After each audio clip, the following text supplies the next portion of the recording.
Talk about the first 12 minutes. They scored 3 goals in that kind of short time span. Yeah, what 12 minutes?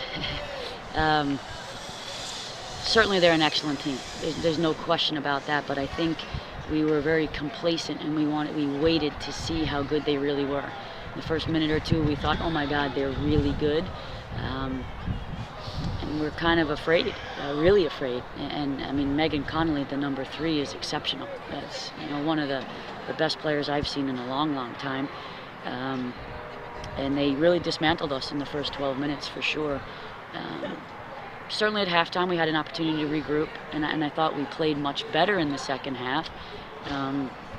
Pressed them up a little bit higher, rolled in the midfield a little bit better, created some more chances, kept possession of the ball, but obviously it was a little bit too late at that point. So it's a great lesson for us with regard to not waiting to see how good an opponent is we've got nothing to lose from the start. So to put together better minutes from the opening whistle moving forward is something that we have to do, because it doesn't get easier. We go to Virginia on Thursday and they're exceptional as well, so we really have to be focused and know what we want to do and do it from the opening whistle. What was your message to the players at halftime? Because they did put together a pretty decent second half. Yeah, to be honest with them, this is exactly what I told them. A person's true character shines in a moment of adversity. And we have an opportunity to make a choice, that we can roll over and it could be 3 more goals, or we can fight.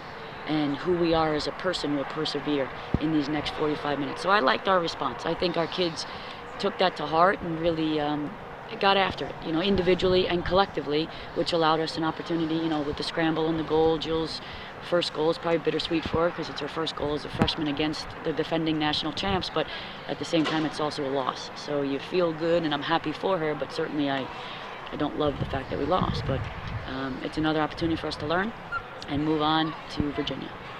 Moving on to Virginia, what do you kind of take from the second half, and then kind of moving on to them, another top-ranked team, number 2? Yeah, again, we can't play the opponent's name on the front of their jersey.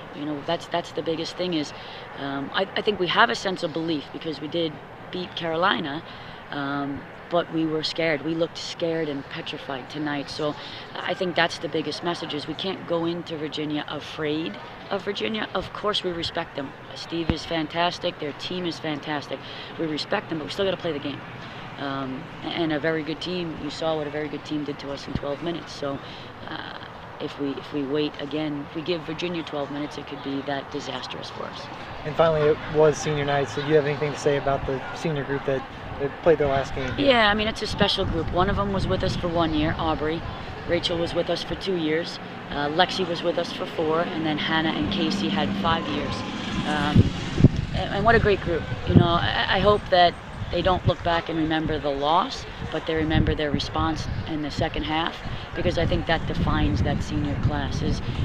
We've moved in, that group specifically wasn't recruited to play in the ACC, so they played in, and their last year they played in the best conference in women's soccer, and they did well, and they did really well. So it's a great group. At one point I think all 5 of them were starting. Now not so many of them start, but all of them play, of course, with the exception of Casey right now, who's injured. So we're going to miss significant minutes in them. Great experience, and just a good group overall. Take us to the first career goal for you. I mean, it's kind of not the way I really wanted to score my first goal, but I mean, it was against Florida State, so that was pretty cool.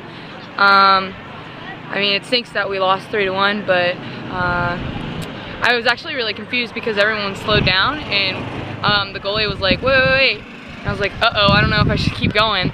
And I kept going, and I guess it was a goal. So I guess it just happened. In that 5-minute span that Florida State had those 3 goals, what was kind of going on that kind of let them go and score those 3 times?